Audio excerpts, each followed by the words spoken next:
రాజకీయాల్లో శాశ్వత మిత్రులు, శాశ్వత శత్రువులు ఉండరని అంటారు. గత ప్రభుత్వ హయాంలో ఇష్టానుసారంగా నోరు పారేసుకుని ఇరుకున పడిన పోసాని కృష్ణమురళి రాజకీయాలకు సెలవంటూ ప్రకటించారు. భవిష్యత్తులో ఏ పార్టీలో కూడా చేరనని, అసలు రాజకీయాల గురించే మాట్లాడబోనంటూ స్టేట్మెంట్ కూడా ఇచ్చారు.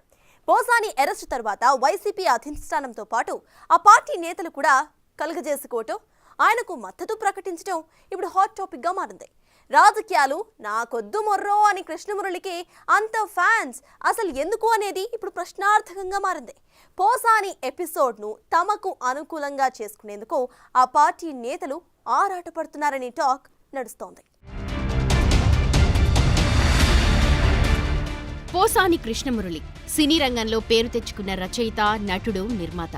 ప్రజారాజ్యం పెట్టిన తర్వాత చిరంజీవికి అత్యంత సన్నిహితంగా ఉన్న పోసాని తర్వాతి కాలంలో ఆయనపై ఘాటు విమర్శలు చేశారు.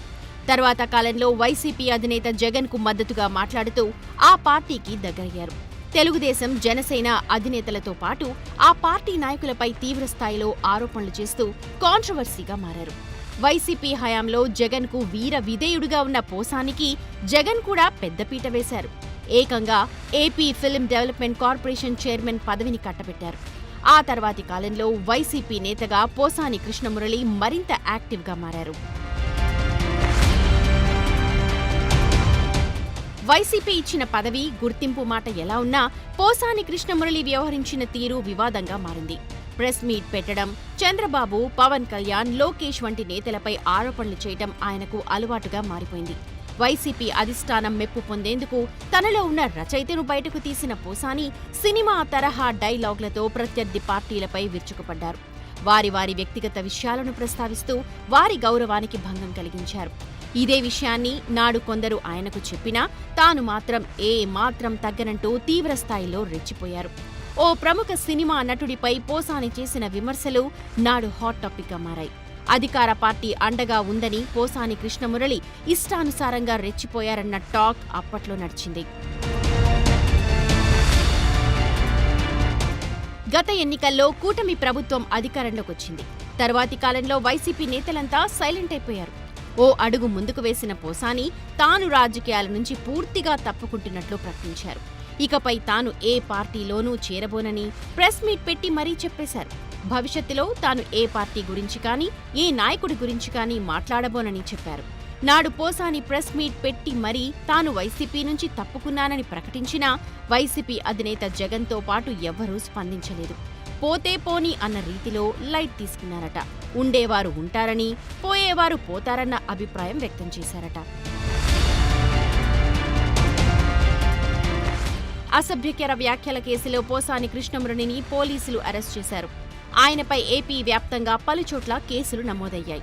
అయితే వైసీపీ అధిష్టానం మాత్రం పోసానికి అండగా నిలవడం రాజకీయంగా చర్చగా మారింది. పోసానిని అరెస్ట్ చేసిన తర్వాత జగన్ ఆయన భార్యకు స్వయంగా ఫోన్ చేయటం అందరినీ ఆశ్చర్యానికి గురిచేసింది. పోసానిని అన్యాయంగా అరెస్టు చేశారంటూ వైసీపీ నేతలు కూడా ప్రెస్ మీట్లు పెట్టి ట్వీట్ల ద్వారా స్పందించారు. వైసీపీ నుంచి పూర్తిగా తప్పుకున్నానని ప్రకటించిన తరువాత కూడా పోసానికి వైసీపీ ఎలా సపోర్ట్ చేస్తోంది, దానికి కారణం ఏంటన్న విషయం ఇప్పుడు ఆసక్తిగా మారింది. వైసీపీ క్యాడర్ స్పందించడం ఒకెత్తైతే, స్వయంగా జగన్ పోసాని భార్యకు ఫోన్ చేసి మరీ ధైర్యం చెప్పడం ఆ పార్టీలో కొందరిని ఆలోచనలో పడేసిందట.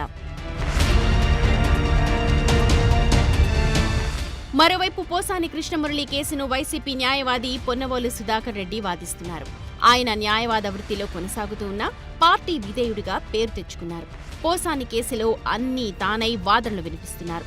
ఇంత జరుగుతూ ఉంటే అసలు పోసాని కృష్ణమురళి రాజకీయాల్లో ఉన్నారా లేదా తప్పుకున్నారా అనే అంశం ప్రశ్నార్థకంగా మారింది. కొందరు పోసాని తప్పుకున్నారని చెబుతుంటే మరికొందరు అంతా డ్రామా అని చెబుతున్నారట. ఎందుకంటే జరుగుతున్న పరిణామాలు చూస్తుంటే అంతా సినీ ఫక్కీలో సాగుతుండడం అందర్నీ ఆలోచనలోకి నెట్టేస్తోంది. పోసాని కృష్ణమురళి ఫ్యాన్ పార్టీలోనే ఉన్నారని, కేవలం కేసుల నుంచి తప్పించుకోవడానికి పాలిటిక్స్ నుంచి దూరమన్న స్టేట్మెంట్ ఇచ్చారన్న టాక్ నడుస్తోంది. ఇదంతా సింపతి క్రియేట్ చేసుకోవడానికి వేసిన ఎత్తుగడ అని పొలిటికల్ వర్గాల్లో టాక్ నడుస్తోంది. ఇండస్ట్రీలో తనదైన శైలిలో సంభాషణలు రాసి జనాలను మెప్పించిన పోసాని కృష్ణమురళి ప్లాన్ వికటించి అరెస్ట్ అయ్యారన్న టాక్ కూడా నడుస్తోంది. అతన్ని కాపాడుకునే క్రమంలో వైసీపీ మద్దతిచ్చి నవ్వుల పాలవుతోందని పలువురు చర్చించుకుంటున్నారట. బయట వారి మాట ఎలా ఉన్నా సొంత పార్టీలోనూ ఇవే గుసగుసలు వినిపిస్తున్నాయట. పార్టీ నుంచి వెళ్లిపోయిన వ్యక్తిని ఈ మాదిరిగా ఎందుకు మోస్తున్నారని కొందరు వైసీపీ శ్రేణులు కోపంతో ఉన్నట్లు టాక్. వల్లభనేని వంశీ, కొడాలి నాని, పోసాని కృష్ణమురళి వంటి నేతల బూతు పురాణం వల్లే పార్టీకి తీవ్ర నష్టం వాటిల్లిందన్న విషయాన్ని కొందరు తెరపైకి తెస్తున్నారట. ఈ ముగ్గురు నోరు అదుపులో పెట్టుకుని ఉంటే గత ఎన్నికల్లో పార్టీ 11 సీట్లకు పరిమితమయ్యేది కాదనేది సదరు నేతల మనోగతంగా తెలుస్తోంది.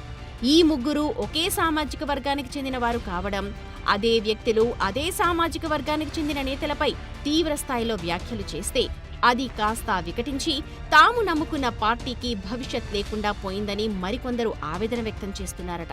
జైలుకు వెళ్లి మరీ పరామర్శించడం వల్ల మరికొంత నష్టం వాటిల్లే అవకాశం ఉందన్న చర్చ జోరుగా సాగుతోందట. మరోవైపు వి స్టాండ్ విత్ పోసాని పేరుతో ఆన్లైన్లో మద్దతు ఇవ్వాలని వైసీపీలో పార్టీ ఆఫీస్ నుంచి కార్యకర్తలకు ఆదేశాలు వచ్చాయట. కానీ క్యాడర్ పెద్దగా పట్టించుకోలేదన్న టాక్ నడుస్తోంది. గతంలో పోసాని, వల్లభనేనిని అనుసరించిన విధానం నచ్చకే చాలా మంది ఈ విషయంలో సైలెంట్ గా ఉన్నారట. పోసాని ఎపిసోడ్లో ఇంకెన్ని ట్విస్టులుంటాయో చూడాలి.